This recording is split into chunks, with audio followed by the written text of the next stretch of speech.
ఒకవేళ మోహన్ భగవత్ గారి యొక్క ఈ మాటలు, ఈ సమావేశంలో మాట్లాడిన మాటల తర్వాత బీజేపీ పార్లమెంటరీ పార్టీ సమావేశం జరిగి ఉంటే అసలు మోడీ బీజేపీ పార్లమెంటరీ పార్టీ నాయకుడిగా ఎన్నిక కాబడుతుండేనా లేదా అనే ఒక సంశయం కూడా వ్యక్తం చేయబడుతుందన్న మాట కూడా మీకు మనవి చేస్తూ ఉన్నారు.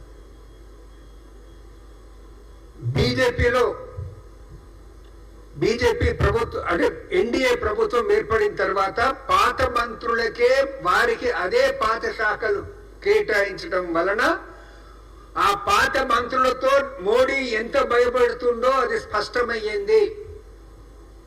ఒకవేళ వారికి ఆయా శాఖలు కేటాయించకుంటే అసంతృప్తి పెళ్లిబుకుతుందనే భయంతోనే ఆ విధంగా చేసిండనే మాట కూడా నేను మనవి చేస్తా ఉంటాను. మోడీ పాత వారికే పాత శాఖలు కేటాయించటం, ఎన్డీఏ కూటమి వారికి వారిదే కీలకమని దేశంలో ప్రజలందరూ అనుకుంటున్న తరంలో మళ్ళా చంద్రబాబు నాయుడు, నితీష్ గారు అనేది మేజర్ రోల్ ప్లే చేస్తారు, వాళ్ళే చక్రం తిరుపుతారు అనేసి ఒక మాట మాట్లాడుతున్న సందర్భంలో వారికి నామమాత్రపు శాఖలను కేటాయించడం అనేది ఆయన ఏ విధంగా ఎన్డీఏ కూటమి సభ్యులను అనేది దూరం పెట్టే ప్రయత్నం చేస్తున్నాడు అనే దానికి నిదర్శనం. ఆయన ఎజెండా ప్రకారం మోడీ, అమిత్ షా ఎన్నికల ప్రచారంలో ఏ విధంగానైతే మాట్లాడటం జరిగిందో ఆ ఎజెండాలకు అనుకూలంగా పనిచేయడానికి, భవిష్యత్తులో వాళ్ళ ప్రభుత్వం పనిచేయడానికే ఇప్పటి నుంచే ఒక కుతంత్రం జరుగుతుందా అనే ఒక సందేహం ఏర్పడుతుంది. దేశంలో ప్రజలు మళ్ళా అమిత్ షా హోమ్ మినిస్టర్ అంటే ప్రజలు ఆందోళనలో ఉన్నారు. అమిత్ షాను హోం మంత్రిత్వ శాఖ నుంచి తప్పించాలి. హోం మంత్రిత్వ శాఖ నుంచి అమిత్ షాను తప్పిస్తే గాని దేశంలో ఉన్న ప్రజల యొక్క భయాందోళనలు తొలగిపోవు. ఒక ఇంట్లో పాము ఉంటే, విషపు కూరలు కలిగిన పాము ఉంటే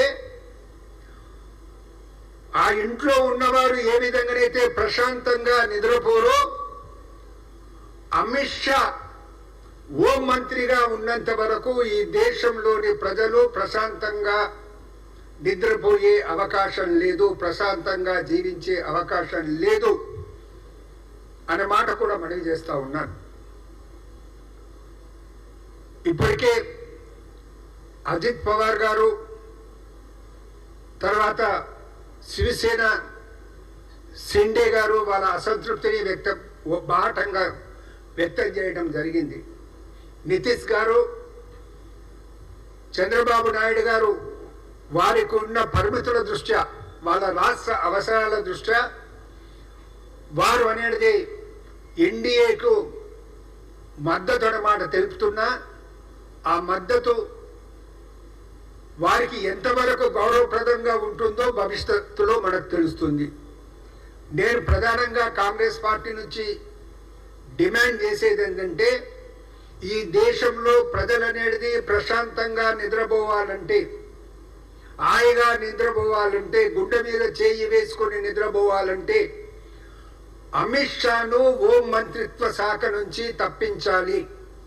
అమిత్ షా, మోడీలు ఏ విధంగానైతే ఎన్నికల ప్రచార సభల్లో మాట్లాడటం జరిగిందో, విద్వేషాన్ని రెచ్చగొట్టే ప్రయత్నం చేయటం జరిగిందో, వారు అదే విధంగా విద్వేషాన్ని రెచ్చగొట్టరు, విద్వేష వ్యాప్తి చేయరు. అంటే ముఖ్యంగా అమిత్ షా మంత్రిత్వ శాఖను తప్పించాల్సినటువంటి ఆగత్యం ఎంతైనా ఉంది. Thank you.